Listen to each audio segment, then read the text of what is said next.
Happy Friday, everybody. Today is the 23rd of October, 2020. And as you can tell, I'm not in my office today because I had an unexpected change. So I am working from home, but it's not going to stop me from sending you our video. And as you can see, I'm joined by a guest today. This is Esmeralda. So I was thinking of hiring her as the assistant nurse manager, but we'll see. The jury's out on that one. Okay, we're going to start with some praise and congratulations. So we have one birthday and one anniversary in the unit for the upcoming couple of weeks. Stephanie Benz has a birthday on the 26th this month, so happy early birthday, Stephanie. I hope you have a good day. And JD is celebrating 10 years with UVA on the 1st of November. Oh, excuse me, Esmeralda. So happy anniversary, JD. Thank you for all that you do in the unit. Okay. So for our unit updates, a couple of things. One is if you have UBEs and champion meetings that you're attending, please keep up with those yourself. I suggest maybe you keep a little track in your email or in your calendar, something like that.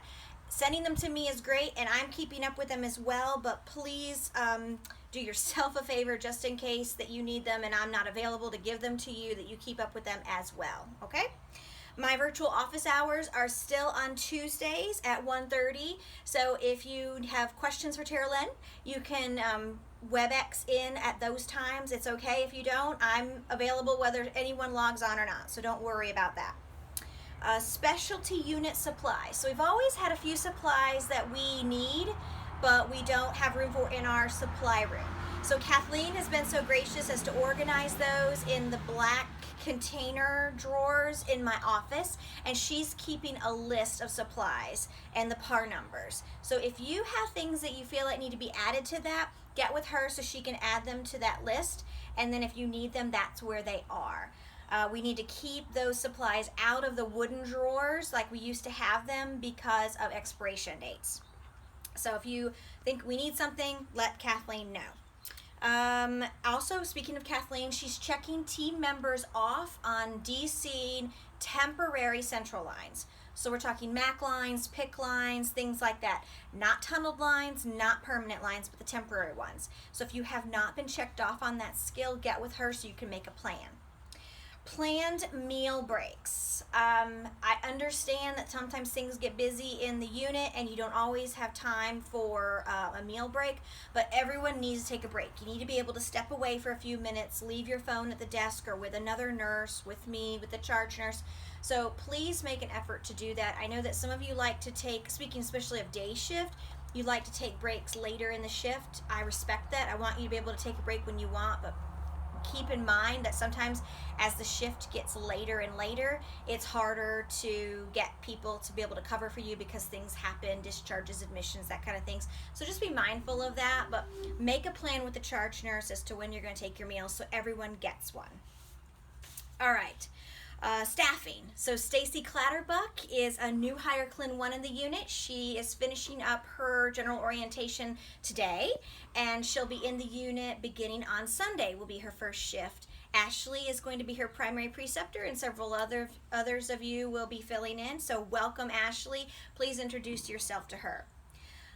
Red shifts. As you know, there's a new process for picking up extra shifts. The red ones, which are the premium rate, are available until Monday at 8 a.m. So if you're wanting those shifts, then please pick those up. If you are looking for extra shifts and we don't have them available in the unit, send me the dates. I have a few nurse managers who have those dates open, and I can hopefully get them for you.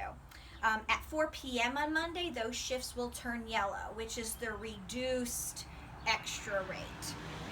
All right, so remember they're at the premium rate until 8 a.m. Monday. They go back to the reduced rate at 4 p.m. that same day. All right, so for our transplant updates, remember we started the BPA notifying you if the patient has home meds that need to be sent home. If you've had that, let me know how it works for you so I can give feedback to pharmacy.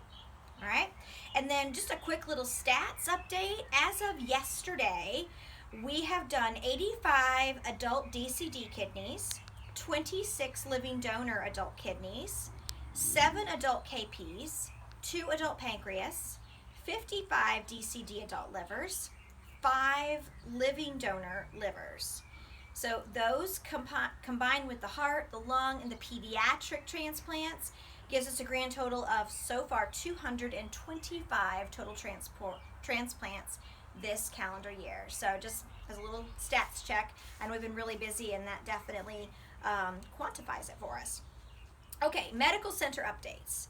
So in our meeting, nursing leadership meeting that I had this week, one of the things that came up that I thought you'd be interested in is that senior leaders are looking at designing or implementing a acuity system to help us with our real-time staffing decisions. So I'm really excited about this because acuity is a big deal at our unit. I'm really passionate about it, so more updates to come with that. There is an epic downtime scheduled for 11/1. 11/1. Anyone working night shift 11/1 from 1:55 a.m. until 2:30 a.m. And the things that will be affected will be Pyxis, blood bank, monitoring, laboratory, and interop. So there is an email that was sent on 10/22 with this detailed information for a downtime form, but please check that if you're working there. The Who's Heroes shirts has been, they've experienced some unexpected delays in delivery is what they told me, and they are hoping that everyone will have their shirts by 10/31. So if you haven't gotten your Who's Heroes shirt, please just remain patient. Let's see. Oh, PTO cash out.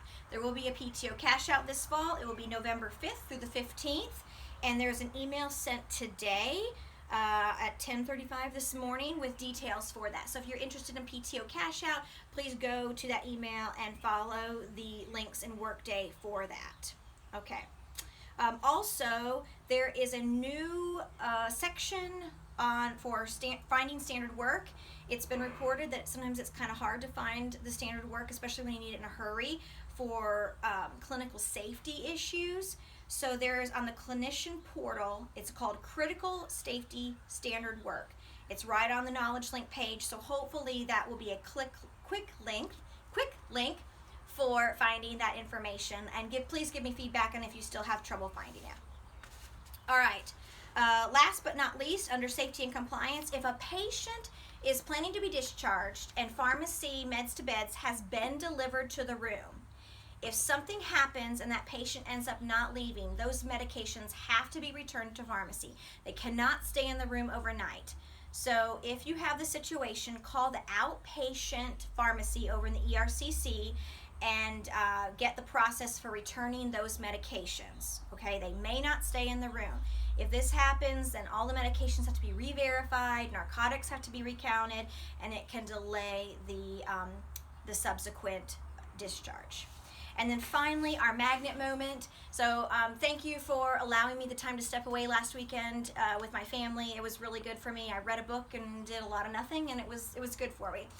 The feedback that I received from Linda Eddingfield, who was the covering manager while I was away, was that our team is one of the most positive teams and the most resilient teams that she has seen. So had nothing but positive things to say about you all and your teamwork and positive attitudes and smiles and et cetera, et cetera. So thank you so much, because she kept saying you should be really proud of your team, and I am extremely proud of my team.